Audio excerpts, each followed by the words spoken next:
En este mes de diciembre, mientras las calles se llenan de luces, el mundo celebra el nacimiento de Jesús y la serenidad de una imagen de pesebre. Nosotros vamos a adentrarnos en la oscuridad que rodeó a la mujer que lo trajo al mundo.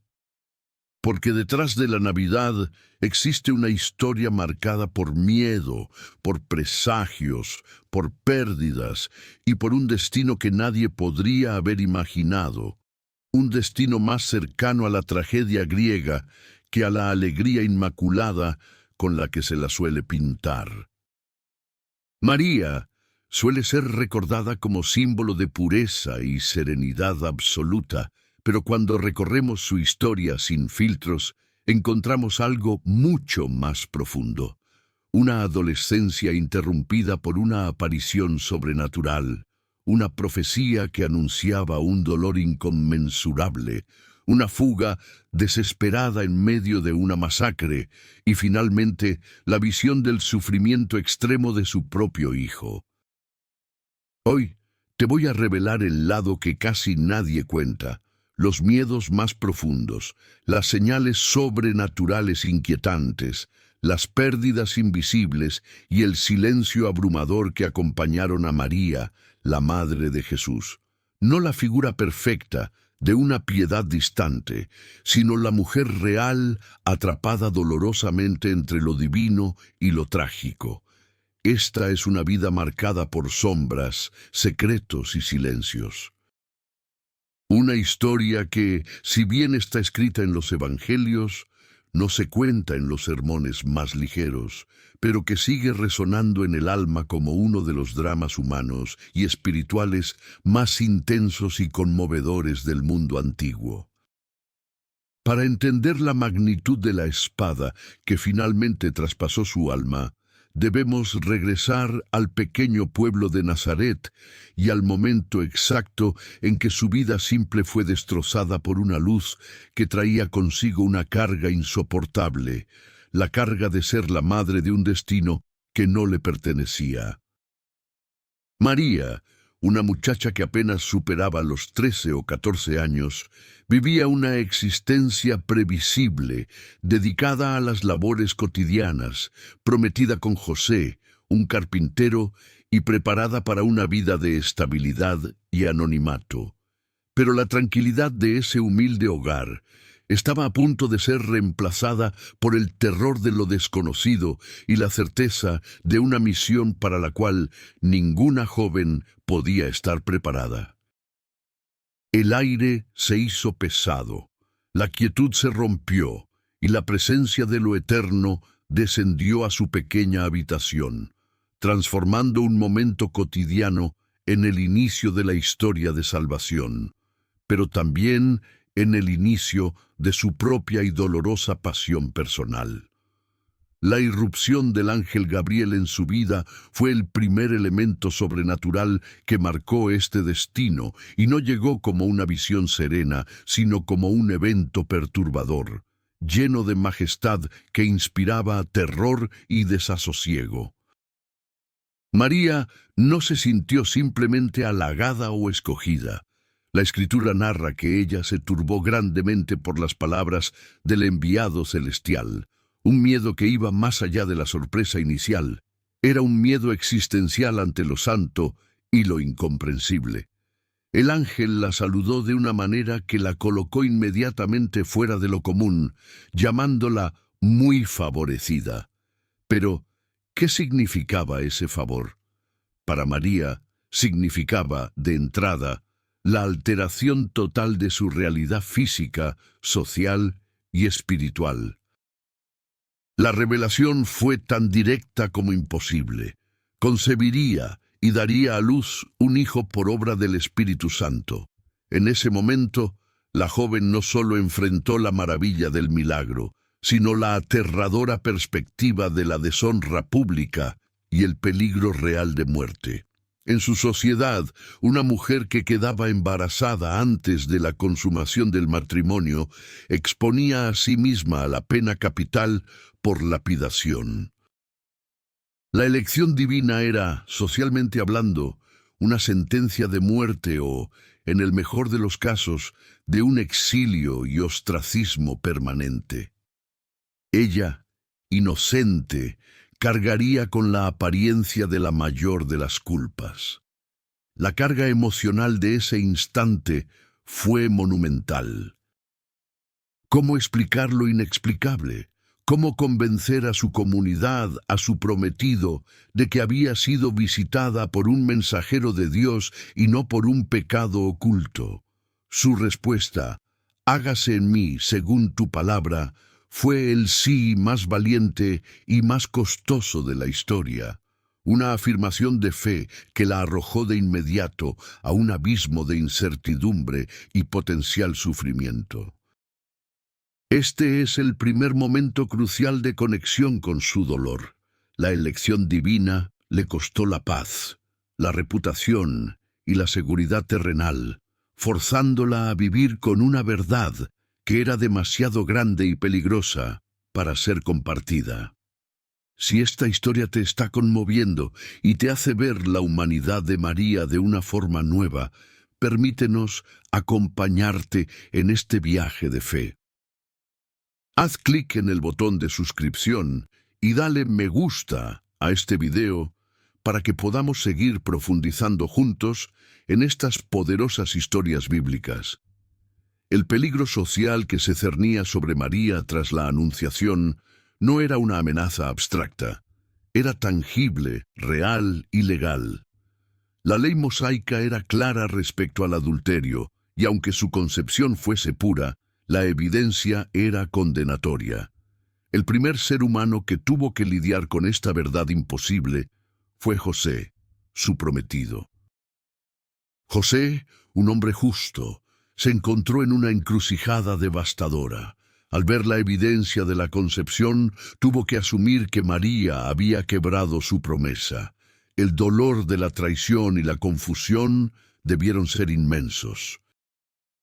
Él tenía el derecho legal de denunciarla públicamente, lo que la expondría al castigo máximo, pero su carácter justo y compasivo lo llevó a tomar una decisión más benigna: repudiarla en secreto, es decir, divorciarse de ella discretamente para evitar su vergüenza y salvar su vida. Este conflicto íntimo de José, esta sombra de la duda y el juicio que María tuvo que soportar, ilustra perfectamente el aislamiento en el que se encontró. Ella, guardiana de un secreto divino, era vista por su comunidad y por su pareja como una mujer caída. Afortunadamente, la intervención sobrenatural se repitió, no para ella, sino para José, a través de un sueño que confirmó la verdad y le instruyó a tomarla como esposa, asumiendo así el riesgo social de ser considerado el padre de un niño cuya concepción era objeto de murmuración. La decisión de José de obedecer, protegiendo a María del juicio y el castigo, fue un acto de fe extraordinario que evitó la tragedia inmediata, pero no borró la sombra. Durante los meses siguientes, María vivió bajo el ojo crítico de Nazaret. Las miradas, los susurros y el juicio silencioso la acompañaron. Ella era la mujer que había quedado embarazada antes de tiempo.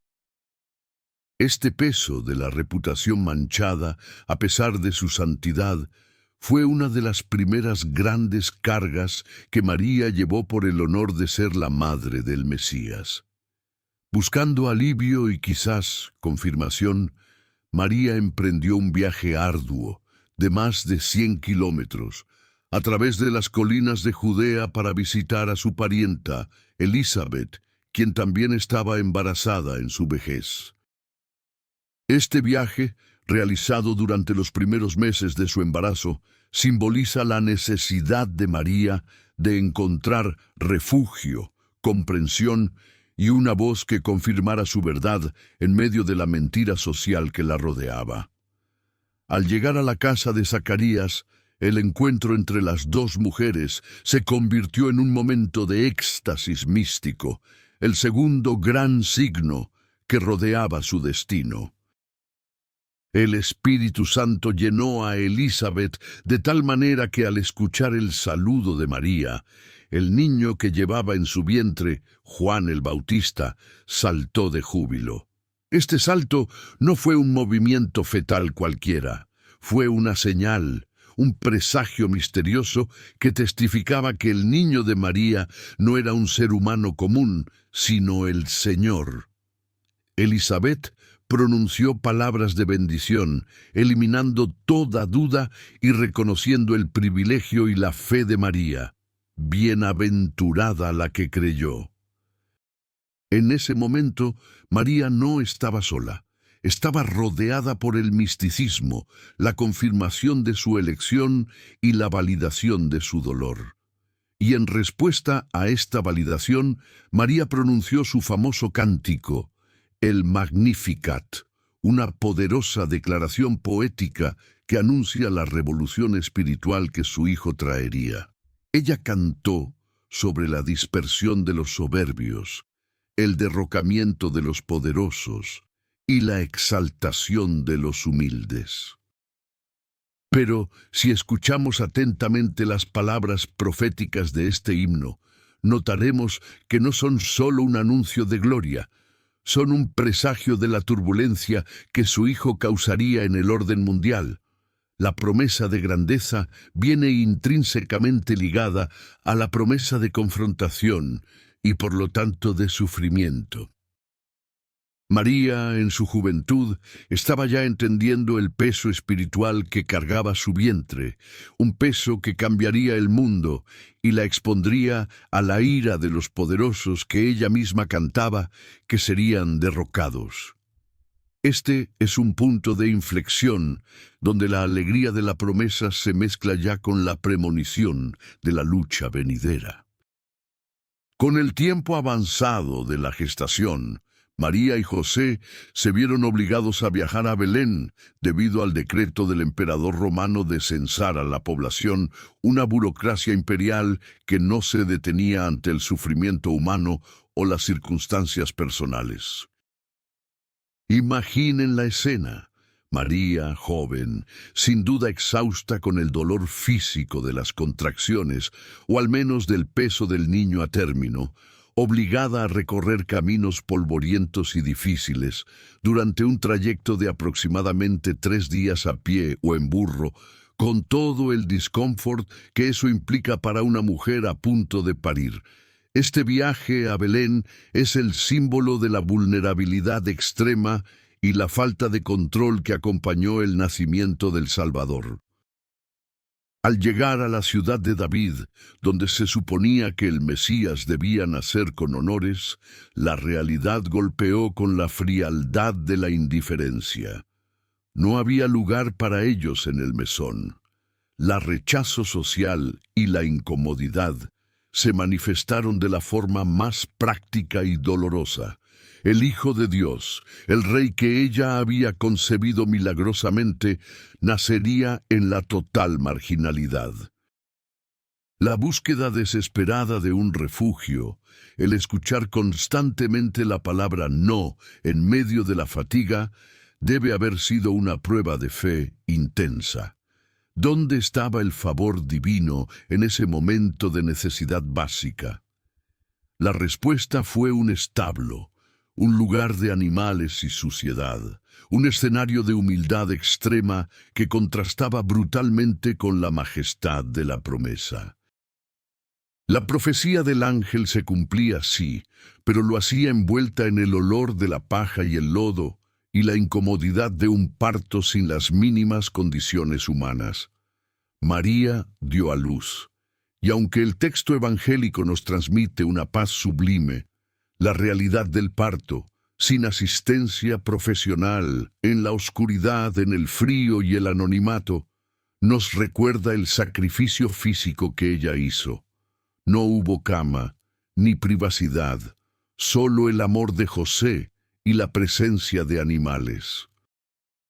Fue allí, en esa escena primitiva, donde la santidad de Dios se hizo carne, confrontando directamente la fealdad del mundo y confirmando que la misión de su hijo no sería de poder terrenal, sino de servicio y profunda humillación.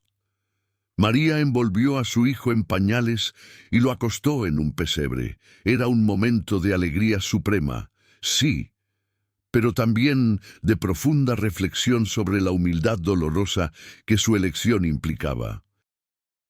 Esta madre, que había arriesgado su vida por obediencia, vio al Mesías nacer en la oscuridad, una señal temprana de la sombra que lo seguiría toda su vida y que inevitablemente la seguiría a ella.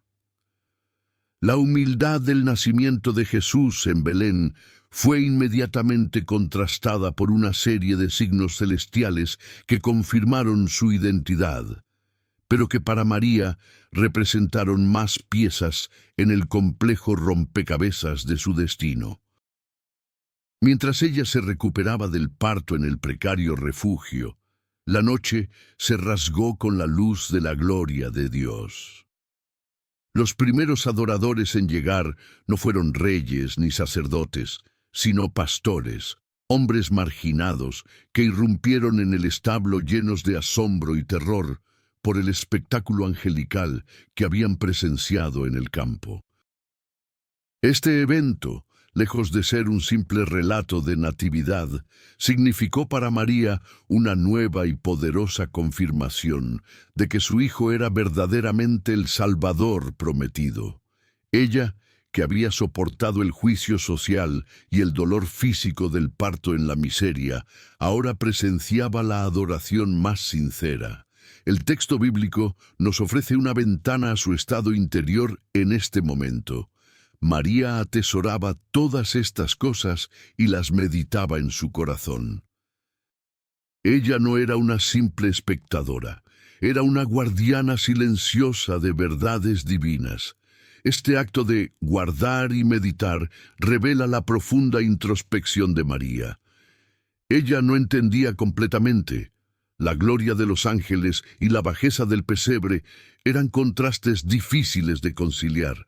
¿Cómo se relacionaba un niño acostado en un comedero con un ejército celestial? Ella guardó los milagros junto con las heridas, sabiendo que la vida de su hijo estaría marcada por esta dualidad. La adoración de los pastores fue el breve intermedio de luz antes de que la sombra profética se hiciera casi visible. Es fácil imaginarla observando la cara dormida de su primogénito, recordando las palabras del ángel Gabriel, las palabras de Elizabeth, y ahora los testimonios de los pastores intentando tejer el hilo de un futuro que, aunque glorioso, ya se presentaba peligrosamente fuera de lo común. Esta profunda conciencia de la inminente misión de Jesús es lo que la prepararía, poco a poco, para el dolor que vendría. Transcurridos los 8 días después del nacimiento, cumpliendo con la ley de Moisés, el niño fue circuncidado y se le puso el nombre de Jesús, que significa el Señor salva. Este acto, por ser un rito judío normal, representó un intento de retornar a la normalidad, de injertar esta vida sobrenatural en la estructura religiosa y social conocida. Pero 40 días después, al completarse el tiempo de la purificación de María, la pareja subió al templo en Jerusalén para presentar al niño y realizar la ofrenda prescrita para los pobres, es decir, un par de tórtolas o 2 pichones. Este detalle de la ofrenda es crucial. Revela que, a pesar de los milagros, los ángeles y las promesas de grandeza, José y María eran personas de bajos recursos económicos. No pudieron ofrecer el cordero. Se conformaron con la ofrenda de los que menos tienen, reafirmando su humilde condición. La pobreza material no era el centro de su vida, pero sí una constante. El propósito de esta visita al templo era consagrar al primogénito a Dios y purificar a la madre. Era un acto de devoción y obediencia que buscaba poner el sello de la religión establecida sobre una vida que había comenzado fuera de toda regla. Pero el templo, el corazón de la fe judía, no tardaría en revelar un nuevo y dramático presagio que superaría en intensidad a cualquier señal anterior. María esperaba que este ritual la reintegrara a la normalidad, sellando su promesa y permitiéndole volver a Nazaret para criar a su hijo en paz. Pero el destino tenía otros planes. Uno que implicaba la primera gran y dolorosa advertencia de la tragedia ineludible. El escenario se estableció para el momento en que la alegría y la sombra se encontrarían en un punto de no retorno. Fue en el atrio del templo donde la normalidad se rompió por completo con la llegada de Simeón, un hombre justo y piadoso, a quien el Espíritu Santo le había prometido que no moriría sin haber visto al Mesías del Señor. Simeón, movido por el Espíritu, se acercó a la humilde familia en el momento exacto. Al tomar al niño Jesús en sus brazos, su voz se elevó en un cántico de acción de gracias, una oración de profunda paz, reconociendo que sus ojos habían visto la salvación. José y María se maravillaron de las cosas que se decían de su hijo. Era una nueva confirmación, esta vez por boca de un anciano venerable y lleno del Espíritu en el lugar más sagrado de su fe. Parecía el final feliz de un capítulo difícil, la última bendición antes de regresar a casa. Sin embargo, tras la bendición de la gloria, vino la profecía del dolor. Simeón, volviéndose hacia María, que probablemente respiraba aliviada por la belleza del momento, pronunció palabras que debieron helarle la sangre, palabras que cambiarían su perspectiva de la maternidad para siempre, grabándose en su memoria como una marca indeleble. La autoridad mansa de Simeón dio paso a la voz de un profeta que miraba el futuro con una certeza aterradora. Esta profecía no era para José, era únicamente para María, estableciendo una relación íntima y solitaria con el sufrimiento que se avecinaba. El anciano profeta no dudó en la crueldad de su mensaje y fue directo al corazón de la madre. Sus palabras resonaron en el gran espacio del templo con una claridad aterradora. Este niño está puesto para caída y levantamiento de muchos en Israel, y para señal que será contradicha. Esto ya era una carga pesada. Su hijo sería un divisor, una fuente de conflicto, odio y rechazo. Pero Simeón continuó con la parte más personal, la más devastadora, mirando directamente a los ojos de María y pronunciando la sentencia: «Y una espada traspasará tu misma alma». Esta es la profecía central que define toda la vida posterior de María. No era un dolor físico, sino un dolor psíquico y espiritual, una agonía interna tan aguda como la que produciría un arma atravesando su ser. La espada simbólica era el sufrimiento que ella experimentaría al ver a su hijo convertirse en esa señal de contradicción, al ser rechazado, odiado y finalmente ejecutado. La alegría del parto se mezcló instantáneamente con el terror del presagio. María había creído en la promesa de la corona, pero Simeón le reveló la inevitabilidad de la cruz. Ella no era solo la madre de un rey, era la madre de un mártir. ¿Cómo se vive sabiendo que el niño que acunas está destinado a causar controversia y a morir de manera violenta? La maternidad se transformó de un privilegio en una larga espera por la catástrofe. Este momento de revelación trágica es fundamental para comprender la seriedad y el silencio de María a lo largo de los años siguientes. Ella sabía, ella esperaba la espada. En este punto de inflexión, ¿alguna vez has sentido la premonición de un dolor que se acerca, la sombra de una dificultad inevitable? Comenta, yo sé que la sombra de Dios trae un propósito. A partir de la profecía de Simeón, el privilegio de María estuvo inseparablemente ligado al peso de la profecía. Ella ya no podía mirar a su hijo sin ver el futuro sufrimiento envuelto en cada sonrisa, en cada gateo, en cada palabra. Entendió que el Mesías que ella había traído al mundo no sería simplemente un caudillo político, sino una figura de confrontación radical. La mención de que sería una señal que será contradicha significaba que la misión de Jesús no sería aceptada fácilmente, encontraría resistencia mortal, y por ende el dolor de María sería directamente proporcional a la intensidad de esa contradicción. El peso de la profecía la obligó a vivir una vida de vigilancia. Cada amenaza, cada rechazo, cada dificultad que Jesús enfrentara en su niñez y juventud resonaría en su corazón como el primer filo de esa espada anunciada. Ella se convirtió en una madre que, mientras criaba a su hijo en amor y obediencia, lo hacía con la conciencia constante de que su vida no le pertenecía por completo y que el destino final era el dolor público y la muerte violenta. Esta conciencia temprana del destino trágico es lo que convierte la historia de María en un drama profundamente humano. Ella no tuvo el beneficio de la ignorancia. La verdad le fue revelada, y su fe se probó no en creer en el milagro, sino en aceptar la carga del sacrificio que el milagro requería.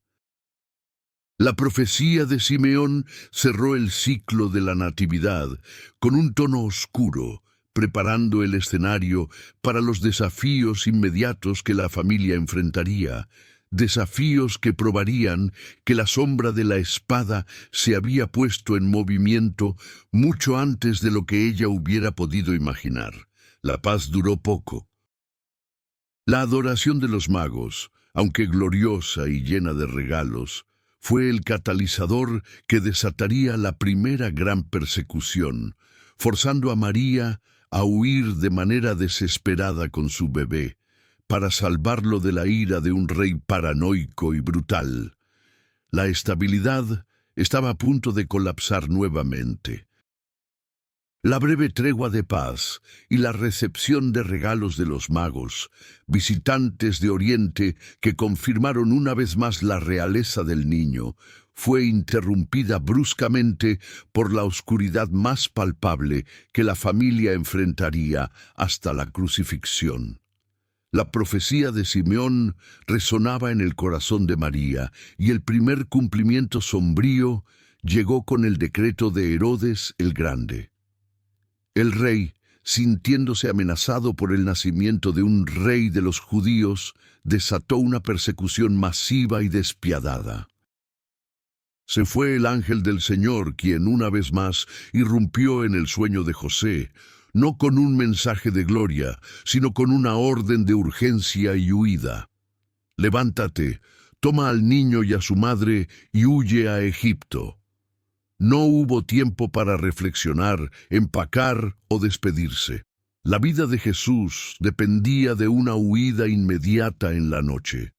María, despertada por el terror y la premura de José, tuvo que cargar con su bebé y las pocas posesiones que podían llevar en un éxodo forzado y repentino.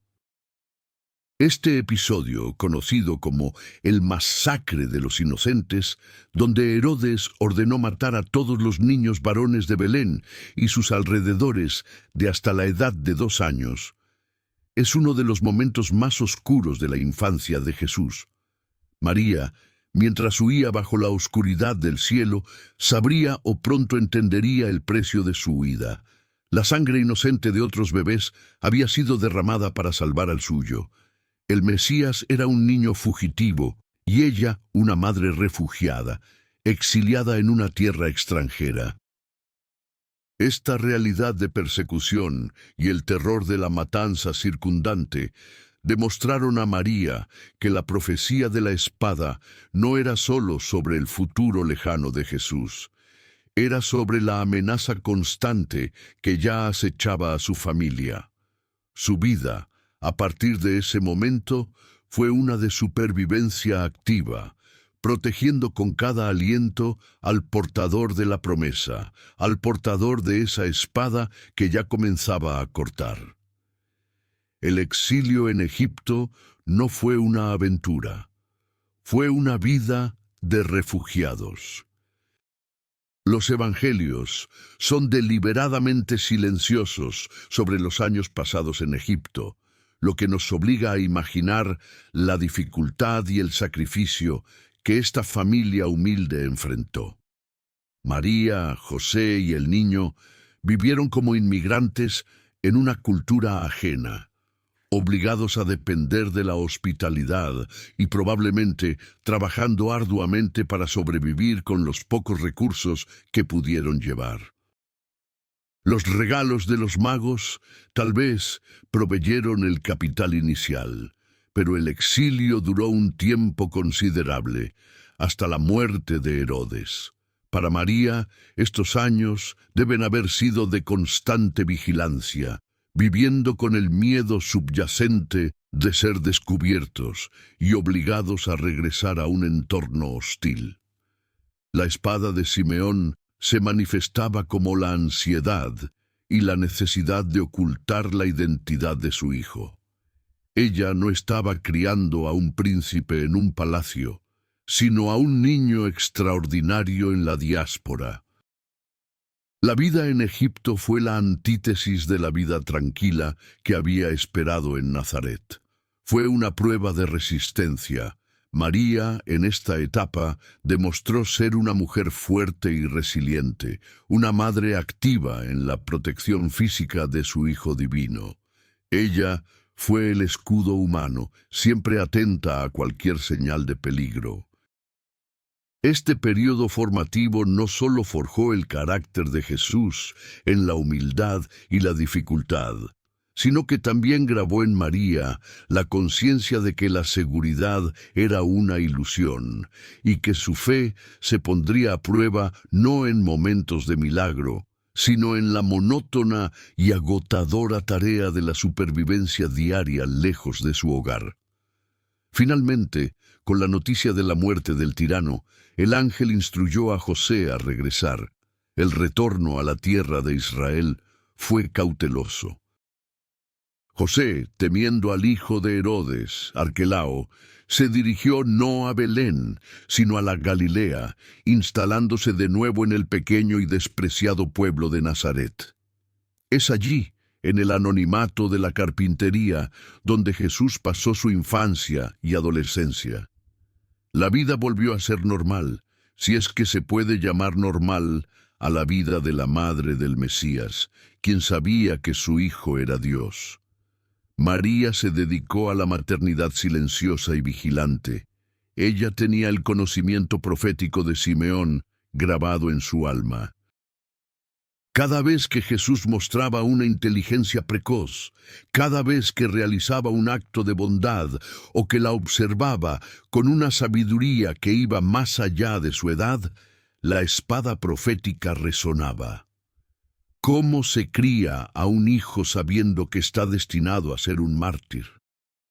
María tuvo que encontrar el equilibrio entre la crianza amorosa de su hijo terrenal y la reverencia hacia su naturaleza divina. Esto representaba un desafío emocional único: nutrir al Hijo de Dios, corregirlo humanamente si era necesario, y simultáneamente prepararse para la separación inevitable y el dolor final.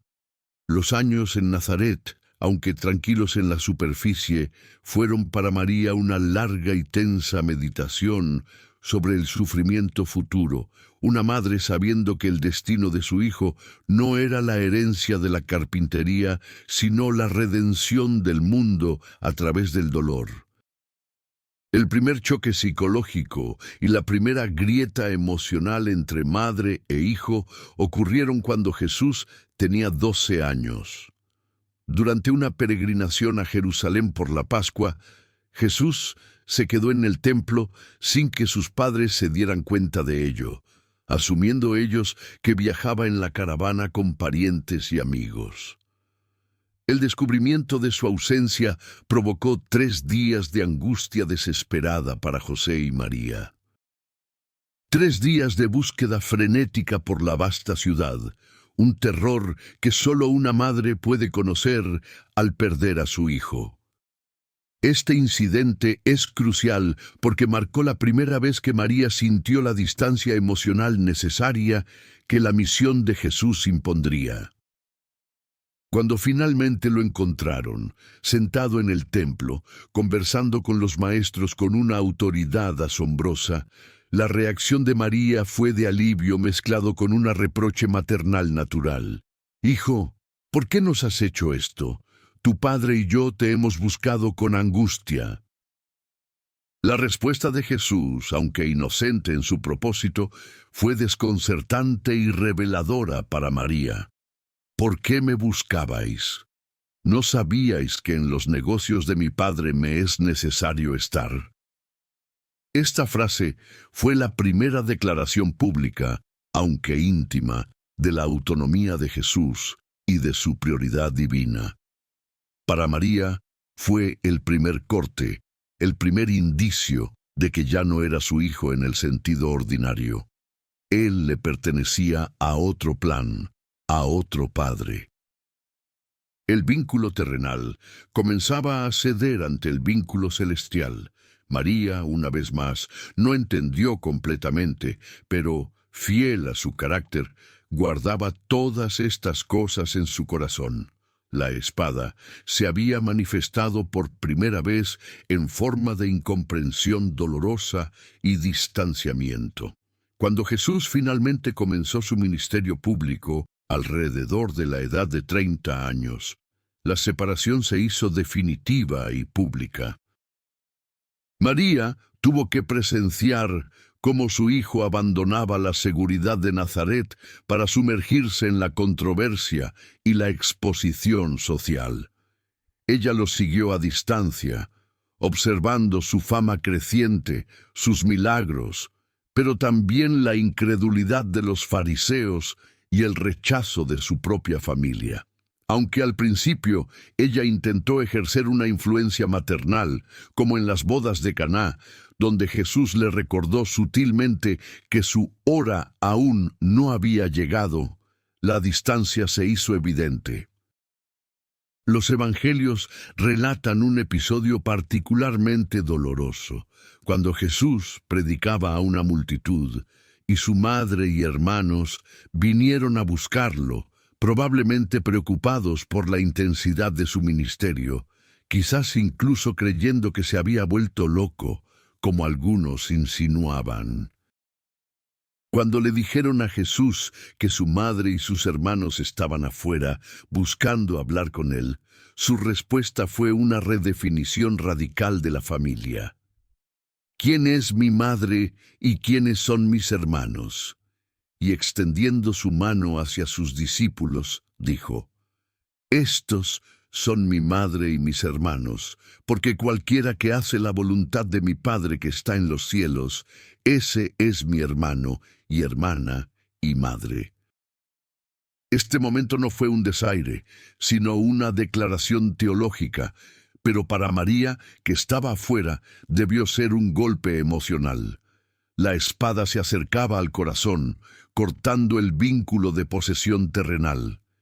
Ella estaba viendo cómo su hijo, el niño que amamantó, se estaba transformando en el Mesías público, y esa transformación implicaba inevitablemente el sufrimiento de la madre que lo veía alejarse para cumplir un destino que ya no podían compartir de la misma manera. El camino de Jesús era hacia Jerusalén y la cruz. El camino de María era hacia la soledad y la profecía cumplida. El ministerio público de Jesús, aunque lleno de milagros y de enseñanzas profundas, fue una fuente constante de angustia para María.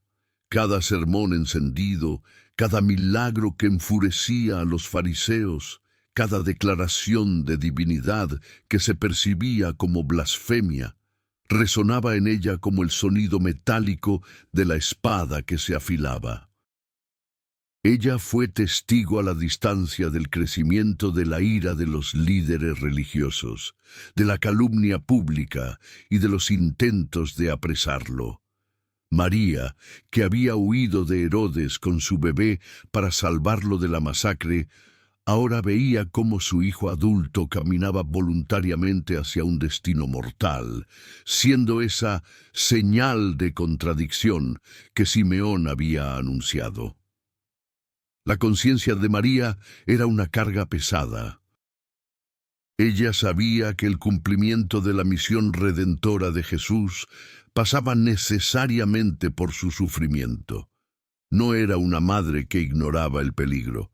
Era una madre que vivía en el presagio del peligro. Cuando Jesús emprendió su último viaje a Jerusalén, María debió sentir una opresión en el pecho, la certeza de que el momento crucial había llegado. El ambiente se hizo denso, y los rumores de conspiración se hicieron más fuertes y definitivos. La noche en que Jesús fue arrestado en el Getsemaní y luego sometido a juicios ilegales y llenos de escarnio, el dolor de María fue profundo, aunque silencioso. Es posible que ella no estuviera presente en cada fase del juicio, pero sin duda estaba al tanto de la traición, el abandono de los discípulos y la condena injusta. Su fe se mantuvo firme, no porque entendiera la lógica del sacrificio, sino porque había aceptado la palabra profética desde el principio. El camino de la pasión se había abierto y la madre caminaba espiritualmente cada paso doloroso con su hijo, preparándose para el cumplimiento final de esa terrible profecía de Simeón, el momento en que la espada no daría un aviso, sino que atravesaría su alma sin piedad. La mañana del día de la crucifixión, María se enfrentó al horror. La madre, cuyo único orgullo era la pureza de su hijo, tuvo que ver a ese mismo hijo azotado, escarnecido y cargando el madero de su propia ejecución. Ella vio la corona de espinas, la sangre y el sudor, la humillación pública que era la crucifixión romana. Imaginen el terror y la vergüenza para una madre al presenciar cómo su hijo era tratado como el peor de los criminales, elevado en público para ser objeto de burla y agonía.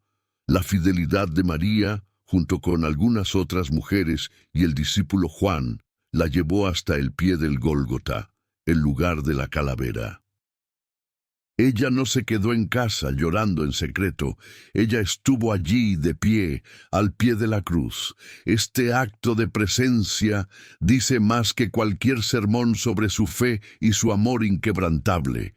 Mientras el cuerpo de Jesús se desgarraba en el madero, los clavos perforando su carne, el dolor de María no era un dolor de simpatía, era un dolor de co-sufrimiento. La espada de la profecía no era de metal, pero la herida era real. Era la realización total de que su destino, anunciado por el ángel, culminaba en esta tragedia. Cada respiración dificultosa de Jesús, cada grito de dolor, cada insulto de la multitud, era un centímetro más que la espada penetraba en su alma. Este momento fue el clímax de su destino trágico, la máxima expresión de la profecía de Simeón. El encuentro final de los ojos de María y Jesús, mientras él pendía de la cruz, es un momento de devastación silente. La Escritura registra que Jesús, Viendo a su madre y al discípulo a quien amaba, Juan tuvo una última preocupación terrenal. Este detalle humano, en medio de la agonía cósmica, subraya la ternura y el respeto de Jesús por el sufrimiento de su madre. Sus últimas palabras dirigidas a ella antes de entregar su espíritu fueron una orden de cuidado: «Mujer, he ahí tu hijo», y a Juan: «He ahí tu madre». Con estas palabras, Jesús cumplió una doble función: reconoció el inmenso sacrificio de María y al mismo tiempo la liberó de la carga de su misión divina, transfiriendo su cuidado terrenal a Juan. La espada había atravesado completamente. Cuando Jesús finalmente exclamó: «Consumado es», y entregó el espíritu, el alma de María debió romperse. No era solo la pérdida de su hijo, sino la realización de que toda su vida, desde el anuncio del ángel hasta ese momento, había sido una progresión hacia este dolor final. Ella no solo perdió a un hijo, perdió al Rey, al Mesías, de la manera más brutal posible. Luego vino la calma extraña del descenso del cuerpo.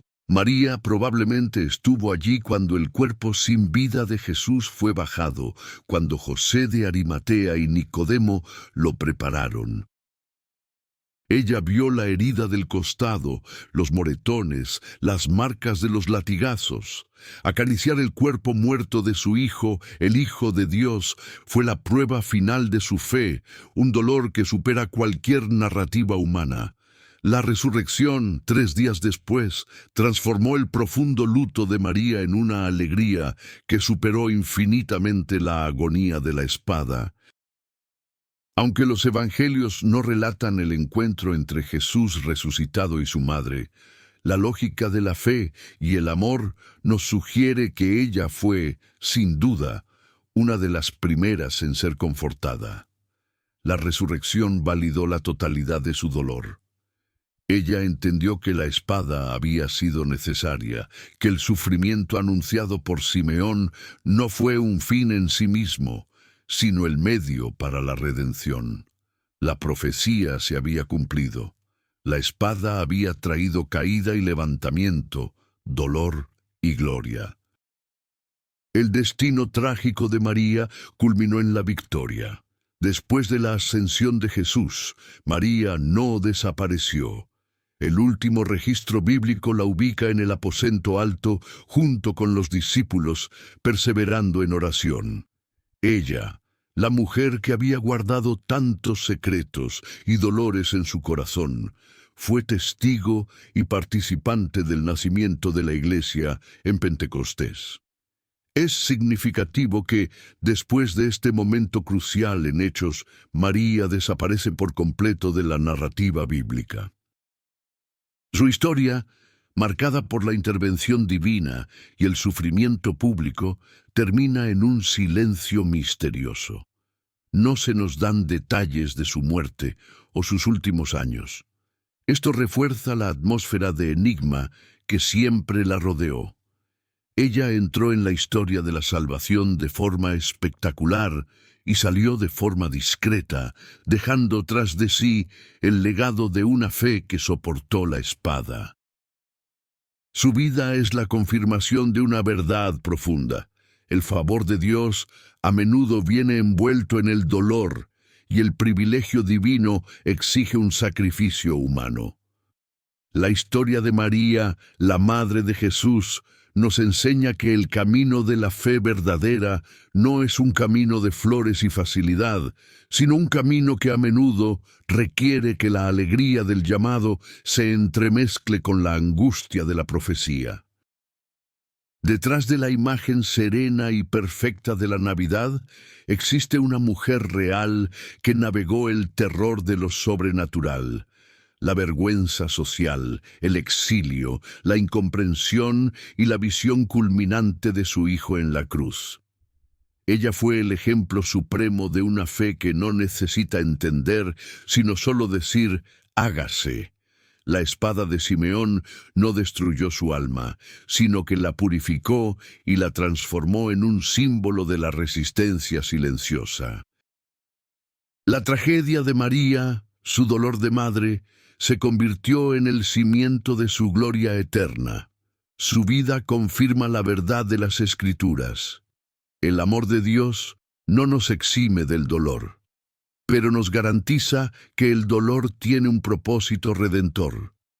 María nos llama a aceptar que toda vocación grande implica una gran carga.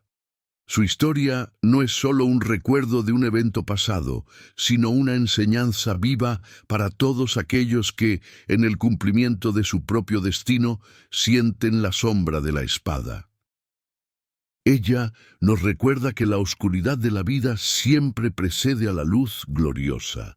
Te agradecemos profundamente por acompañarnos en esta profunda reflexión sobre el lado oculto y poderoso de la historia de María. Si esta narrativa ha tocado tu corazón y te ha ofrecido una perspectiva nueva sobre la fe y el sacrificio, te invitamos a suscribirte a nuestro canal para no perderte nuestras próximas profundizaciones bíblicas. Comparte este video con aquellos que necesitan entender que la fe y el dolor a menudo van de la mano. Que la gracia de Dios te acompañe.